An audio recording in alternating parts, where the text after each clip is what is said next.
Hello YouTube world, my name is Nicholas Montez and you're watching my YouTube channel, Nicholas Montez. Welcome back to another YouTube channel video, everybody. I'm so excited to have you all back here together again. And technically this is the first video that I'm posting on the day it is released. And in today's video, we've made it. We finally made it to the finale of Falcon and the Winter Soldier. My gosh, it feels like the show just started yesterday.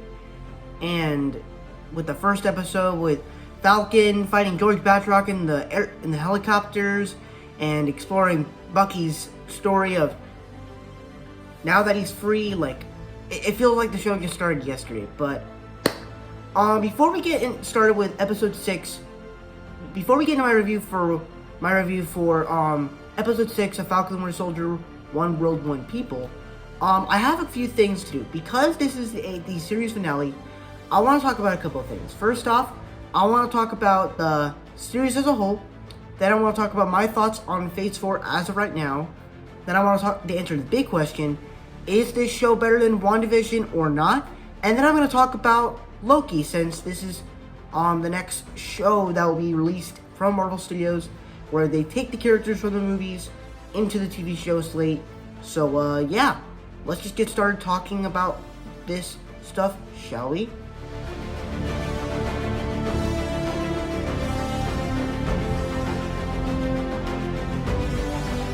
So, what are my thoughts on the series as a whole? I'm not going to talk about episode 6 yet. I'm just going to talk about episodes 1 through 5. So, right off the bat, of course, as you guys know, I was very excited for this show because I'm a huge Captain America fan. Obviously, by the trailers, they didn't spoil of what stuff was to come for the Captain America type stuff. With, super soldiers, and obviously John Walker being in the show. But I honestly kind of liked the way I felt like it was kind of like a little bit like Spider-Man Into the Spider-Verse and Spider-Man Far From Home, where Spider-Man Far From Home was kind of like a celebration of Iron Man. It was a memorial to Iron Man, as we saw in the beginning of that movie. And then Into the Spider-Verse was kind of like a celebration of Spider-Man. This show is kind of like the celebration, or more importantly, the memorial of Captain America, Steve Rogers, and bringing the new one in. Obviously, Far From Home kind of does that because Spider-Man wields a suit that Tony Stark made for him that was basically made out of iron. Excuse me again. Sorry. I just drank water right now, so I'm burping a little bit. Yeah, so and obviously because he made an Iron Man suit for him, but we're not talking about Far From Home or Into the Spider-Verse, we're talking about the Falcon, the Winter Soldier. And, overall, this series has been kind of difficult for me. So, the way I'm going to talk about the whole series is I'm going to go through all the episodes and what I think about them. Episode 1, I just loved so much. I just loved it so much. Like, the action was just fantastic. The characters are just so well done. It explores the characters after Endgame very well, and it also sets up very fantastic arcs that go throughout the show. But it also just has a great satisfying question of what these characters do when they're not fighting crime. What do these characters do when they're not out saving the world, when they're not out fighting bad guys? Like, what do they do? So I thought it was a great explanation of that. That's why I gave it an A-, because it had the action I liked, it had the characters I liked, and it did a lot of great things. But you know, I gave it a minus. The minus part is because I kind of wish some scenes were a little bit longer, but it's a fantastic episode. And then we get into episode 2, The Star Spangled Man, and pretty good episode. I didn't think it was better than episode 1, but I still enjoyed it. I mean, the whole mix of introducing John Walker's Captain America, as well as Lamar Hoskins, Battlestar, and then introducing Isaiah Bradley, having that little story of the Flag Smashers being the villains out there, having that little conflict between Sam and Bucky of why Sam, that little argument that Bucky and Sam have of why Sam gave up the shield and decided to give it to the government, which are not very good people because they have dirty ties in the next part. And so I thought everything worked in the episode. The only problem is I feel like it kind of set up too much, and I didn't really know what the story was of the show yet. And yeah, and also there's another problem with this whole season is that I felt like with some shots they put in too early with the trailers. Like when they put in the truck fight, I thought it was a great fight, but I felt like they put it too early. Maybe that's just me because because it was only 6 episodes, but you know that's how they'd have to do it.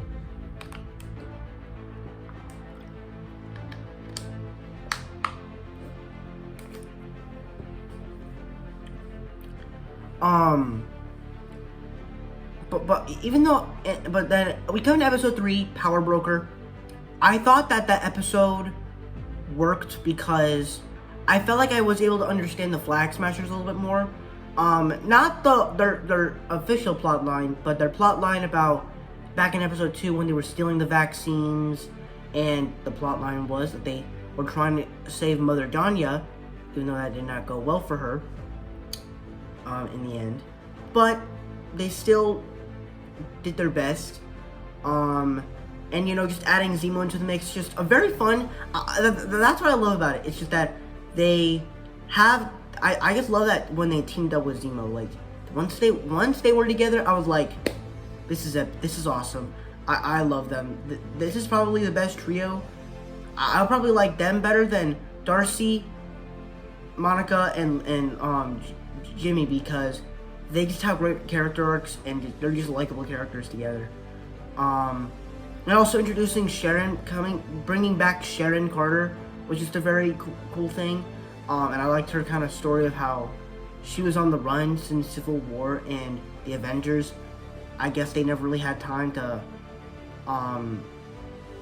get her name covered, and that's why she never really returned to the U.S. ever, because they'll lock her up.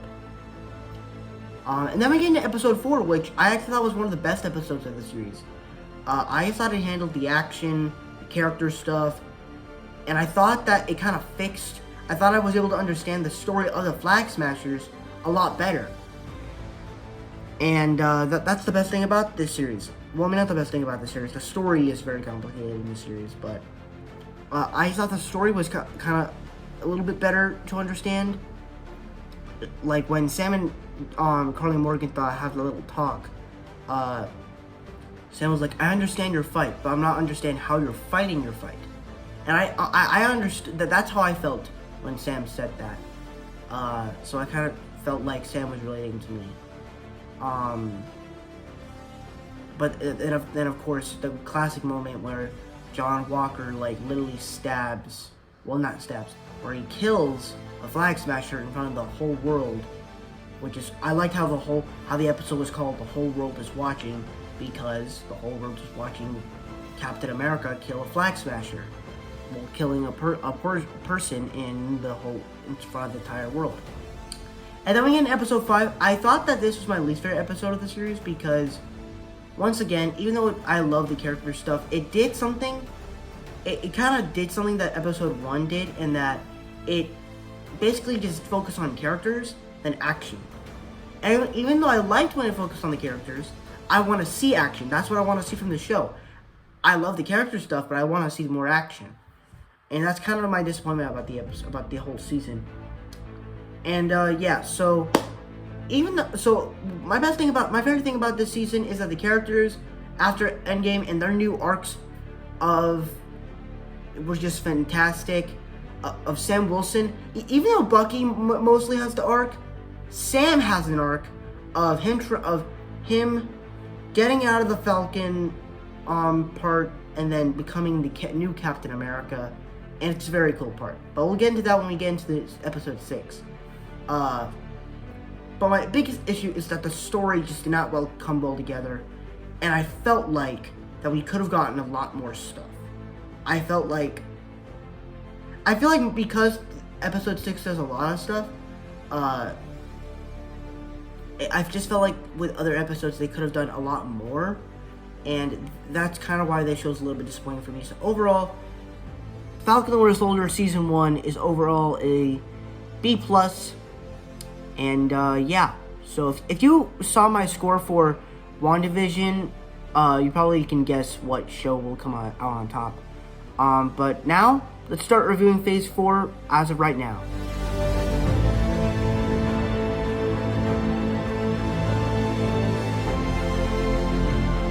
So my thoughts on Phase 4 right now is a little bit complicated, because when WandaVision came out, obviously because it was the first thing that Marvel produced since Spider-Man Far From Home, obviously it's still, even though when WandaVision came out, it was still my least favorite phase. But because WandaVision was the only thing that came out, it was an A-, because it was the only thing that came out. So I can't just grade it because of the whole thing. I have to grade it because of the show, of the one thing that's released.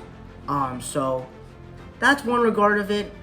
But when Falcon and Winter Soldier was added, it was just very weird. The story, that's the thing. I think now, on the positives for Phase 4 for me, is that the way they deal with the characters after Avengers Endgame, it's just so well done. Like with WandaVision, I thought that they gave Wanda a very compelling arc. When we dive back into her backstory in episode 8 of, what's the episode called? I forgot. It doesn't matter right now. But when we dive into her backstory of her losing everything, and her backstory with Vision and her brother and her parents, it's just it's some powerful stuff that I've never seen in Marvel before. And then, excuse me again, and then with Falcon and Winter Soldier, I thought the characters in that show were a lot more interesting.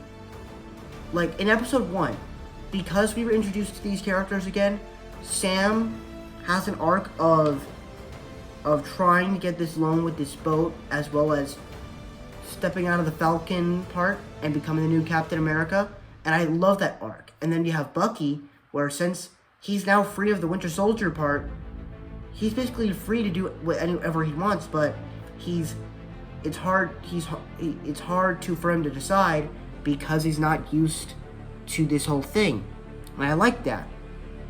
So the characters and some of the stuff that they did after Endgame, I thought was really well done. But my biggest problem with the my biggest problem with the phase, however, is that some of the storytelling I just feel like was a little bit weak. Especially with some WandaVision episodes, pretty much until episode 6 to episode 9, I feel like the season did not come well together for me, but I still like the episodes. But then Falcon and Winter Soldier, the big problem with this is that the story with the Flag Smashers just did not make sense. Until episode 4, obviously, but even when episode 5 and episode 6 still didn't really make sense. But we'll get into that when we talk about episode 6. But then my next issue is that this phase has a villain problem. So let's kind of go through all the villains. You have Agatha Harkness and Hayward from WandaVision, and then you have Carly Morgenthau and the Flag Smashers, Falcon and Winter Soldier. So let's start off with Agatha Harkness, and as the villain of WandaVision, I did not really like her character that much. As she was Agnes, I liked her character. She was just so quirky. Catherine Hahn just played such a good role and comedic role. But when she was Agatha Harkness, she just played something I just did not understand. Her plot line was just very confusing, and her plot line about wanting Wanda's powers and wanting her powers to do the same thing to create the hex, and telling her what she really is. Like, it doesn't make any sense. And I mean, it had some pretty cool payoff with Wanda actually getting her comic book accurate Scarlet Witch suit. It was cool, but I don't know, it was not well for me. And then Hayward, I actually liked Hayward a lot better. I thought Hayward was a lot better, well done, because he had a story to do with, is that he lived through the 5-year apocalypse when half of all life in the universe was gone, and now that everybody's back, and now that he's dealing with something that's powerful as Thanos, which is someone that's so powerful that killed half of all life in the universe, he wants to make sure that something like that never happens again, where half of all life in the universe doesn't happen again, where he gets knocked half away for 5 years. And so that's why he wants, and her motivation to kill Wanda is just kind of cool. But when we get to the finale of WandaVision, he doesn't really do anything to complete that story. So here's what happens in episode 9. Spoilers ahead for WandaVision. So when he goes into the hex with the military, he goes in there and he tries to shoot Wanda's kids. Then he gets busted. He gets his car busted from Darcy's car, and then he gets arrested. So, like, what was the whole point of that? And so I like him better than Agatha Harkness, but his story's just still not very good. And then we get to Carly Morgenthau and the Flag Smashers, the Falcon and the Winter Soldier. And their story is just so confusing to me, because once we got to episode 2, because ignore them, my family in the back, they're always yelling. Their story is just so confusing to me, because once we get to episode 2, like, because it did so much, it felt like that. It felt like I don't know the story of this show yet, and I didn't. But once we got to episode 3 and episode 4, I felt like I understood their story a little bit better. And episode 5, at the end, when they hired George Batroc, and their plotline to stop the GRC vote, guess it's okay, but no. So, overall, Phase 4 has some very good stuff with the stuff after Endgame. So for me, Carly Morgenthau and the Flag Smashers did not come over together for me. So Phase 4 for me, while it does some great stuff after with the world after Avengers Endgame, and sets up the character and has character arcs for all the characters in these TV shows and stuff, I just think that the storytelling and some of the villains just were not that interesting. So for me, Phase 4 is my least favorite phase of the MCU for me right now. And overall, it is a B+, and yeah.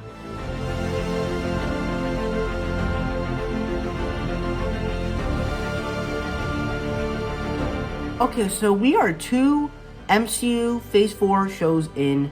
Falcon and the Winter Soldier is the second MCU Disney Plus show, which means it's not fit to make a ranking of the shows yet until Loki comes out. So we gotta answer the big question: which show is better, Falcon and the Winter Soldier or WandaVision? And for me, I have to say WandaVision is better. I'm sorry, but look, okay, I was excited for Falcon and the Winter Soldier more, because it feels so weird to love WandaVision more, because WandaVision was just something so unexpected, something to hate on. But Falcon and the Winter Soldier was expected to be loved on by a lot of Captain America and MCU fans that we weren't expecting to like. We weren't expecting to hate on it.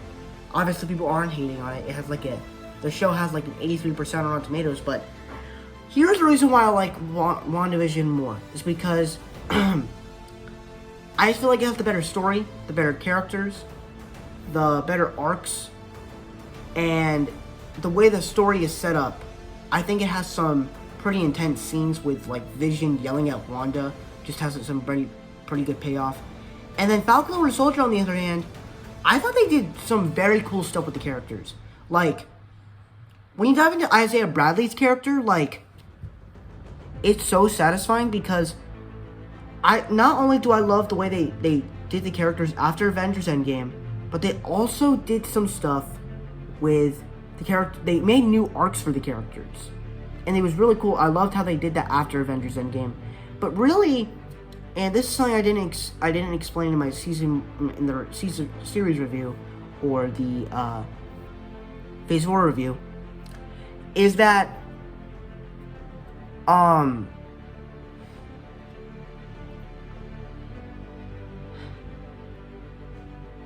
what was I gonna say?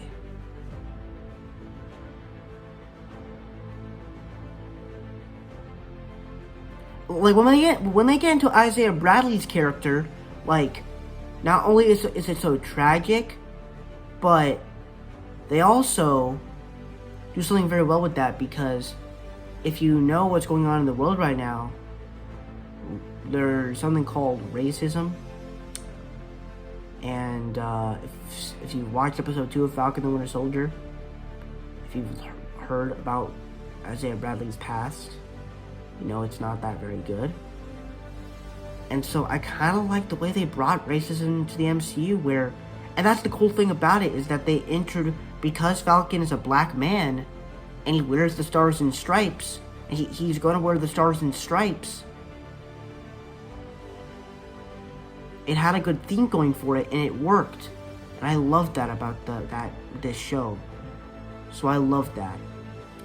But, like I said, the show has some story issues and villain problems, so that's why I couldn't.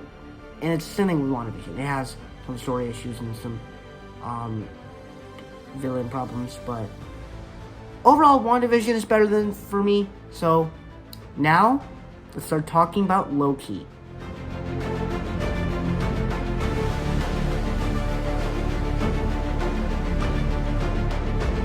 Alright, so now that Falcon and the Winter Soldier is finally over, we have to wait 7 weeks for the new MCU Disney Plus TV show, Loki.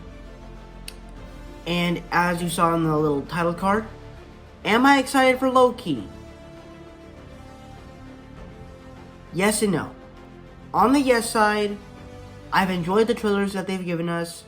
Introducing Owen Wilson to the MCU is just such a very creative thing. I didn't really think they would introduce him this way.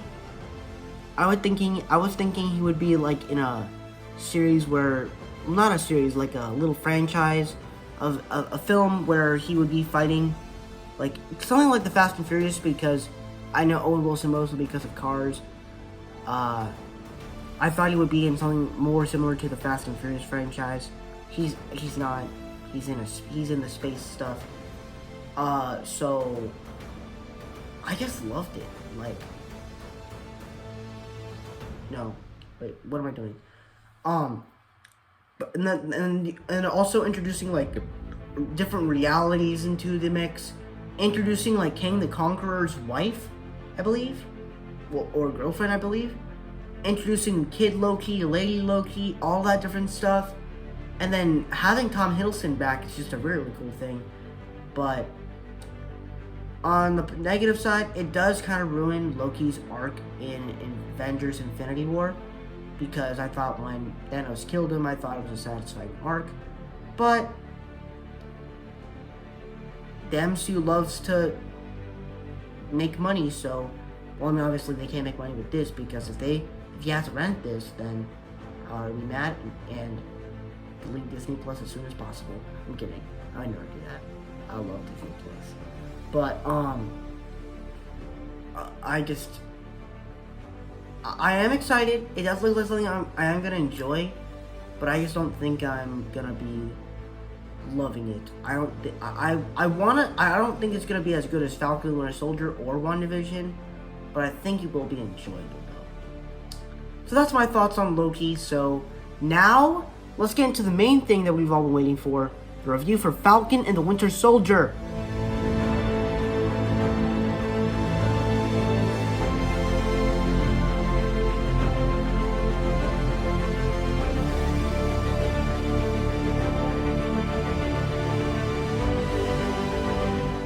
Alright, so for me, I thought that this episode had a lot of things going for it. And really, just for me, I enjoyed the action sequences of this episode.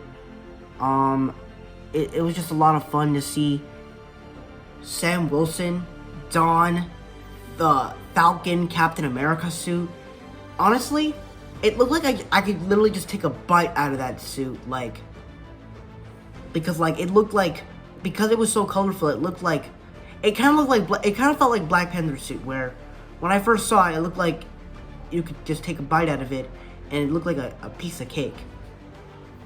Like his helmet looked like a piece of cake. And this suit looks like toothpaste. I know that's a weird way of saying it, but yeah. So seeing Sam Wilson in the Falcon Captain America suit was, of course, very good. And just seeing him fight all these different guys, seeing him fight the Flag Smashers with the shield, which is very cool. Seeing him fight George Batroc, I will say this. Of the characters that he fought in the Captain America Falcon suit, I kind of wish that that fight could have been torn to him fighting John Walker with the shield and the Captain America Falcon suit, but that didn't happen, obviously. But we'll get into that later. So we get into some other action sequences. Sharon Carter does that thing that Black Widow did in Captain America, the Winter Soldier.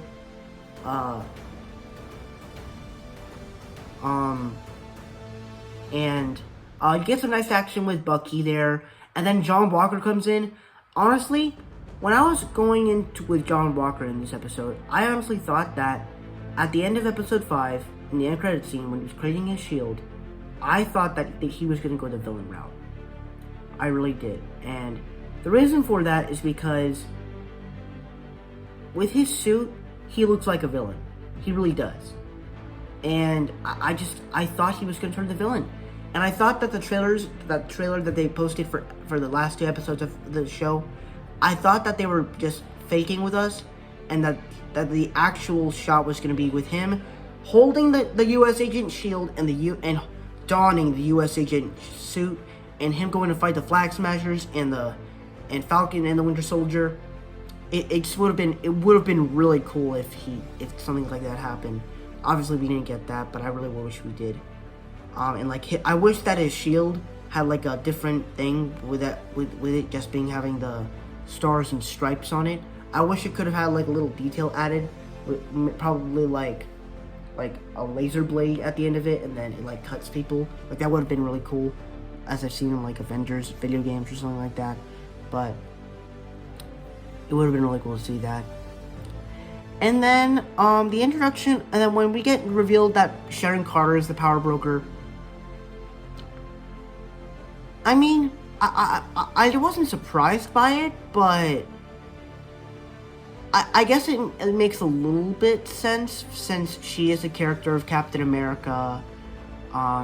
She's in Madripoor, and it has to do with super soldiers. I guess that made sense to me, but I don't know. And then when she kills Carly Morgenthau, I thought that shot where Sam brings her outside and then he has the wings out, like, that's just a beautiful shot. Like, just such a beautiful shot. Like, just such a beautiful shot.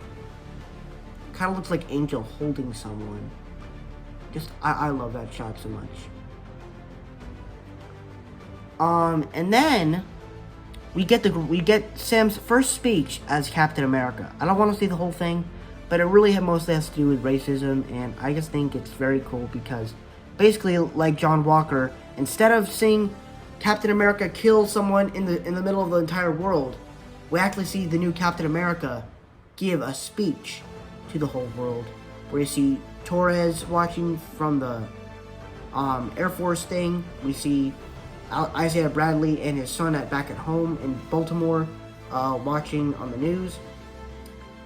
And then once Bucky calls him Cap, it's like, yes, it's kind of weird that he's the new Cap, because we always called him Falcon, but no, he's the new Captain America. And then someone calls him over, and he's like, hey, we saw a Flag Smasher, like, hurt. Do you think you can help? And then he's like, always. And then he flies off to go help that Flag Smasher that's hurt. And it's like, yeah, people are gonna buy it. People are gonna get him to be the new Captain America. And then we get the epilogue of all the characters with Sam and Bucky. When we get to Bucky, I thought it was a nice redeeming arc for him as he told Yori about his son, that he killed him and that the Winter Soldier killed him and that he's the Winter Soldier. I thought it was a satisfying conclusion to his arc of the story. And then bringing the bag to the therapist, I thought was really cool. He just left the bag in the notebook there that Steve had. And then with Sam, this is where it gets interesting because I talked about racism in this video. I just thought they did a great job with some of the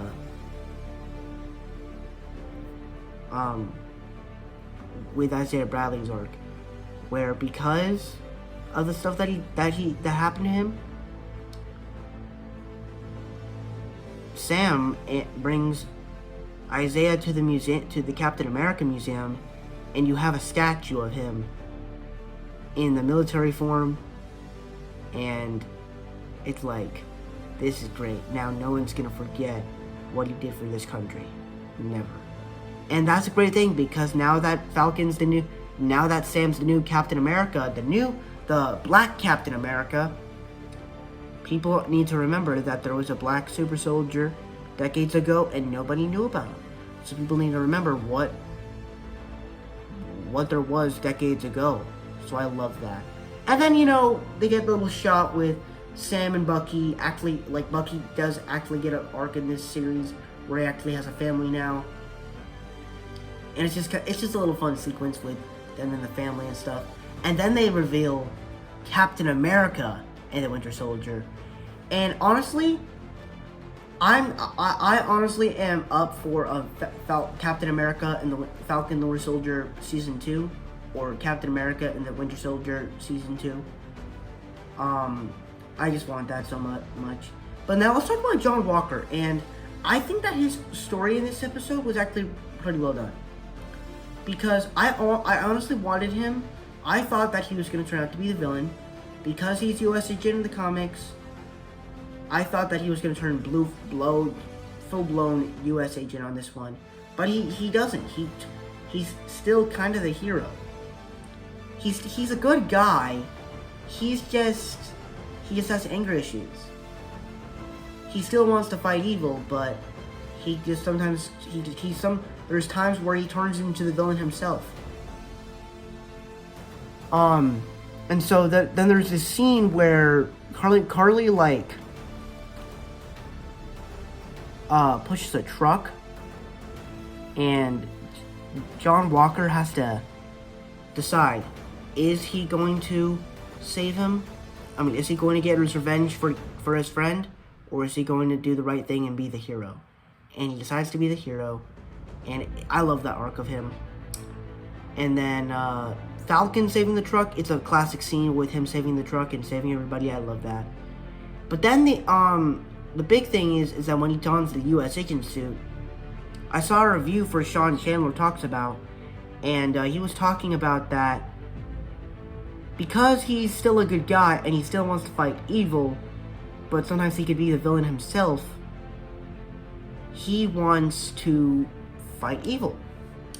So since basically the Thunderbolts are basically this group of people that are basically the Marvel's versions of the Suicide Squad, it's perfect because I want to see more of John Walker, but I want to see him go in a much darker path though. So yeah. And to be honest, when Val said, we're not going to need a new Captain America, like, I felt like, who cares about Captain America? Like, honestly, at the time when he was introduced as the new Captain America, I was honestly really, I loved when he was Captain America, but now he's U.S. agent, so I'm very excited to see what they do with him in the future. And then we get the end credit scene where Sharon Carter goes back to the U.S. and she's pardoned and she's finally home and she's free. She's free from the Sokovia Accords. But then when she walks outside, she calls someone and she says, we have access to the government weapons.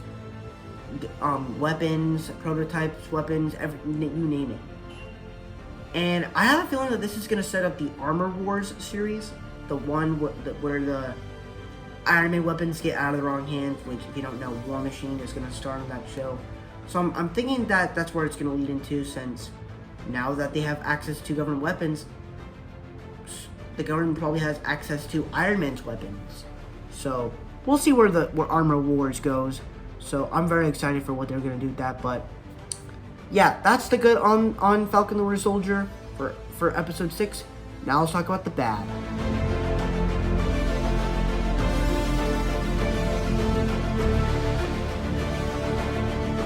Alright, so for me, there's really just two things that I didn't really like about the episode. And that, the first thing is, I just felt like some of the reveals just felt okay.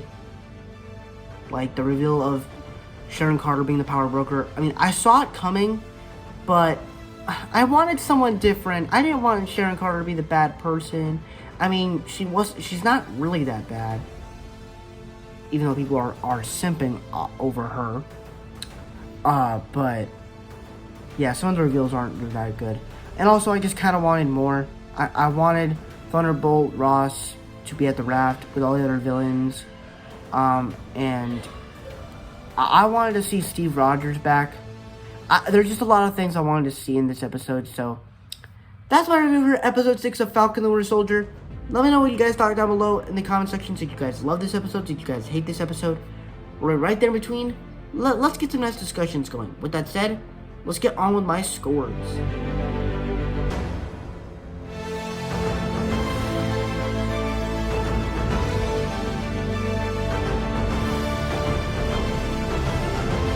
Alright, so that is it for my Falcon the Winter Soldier review.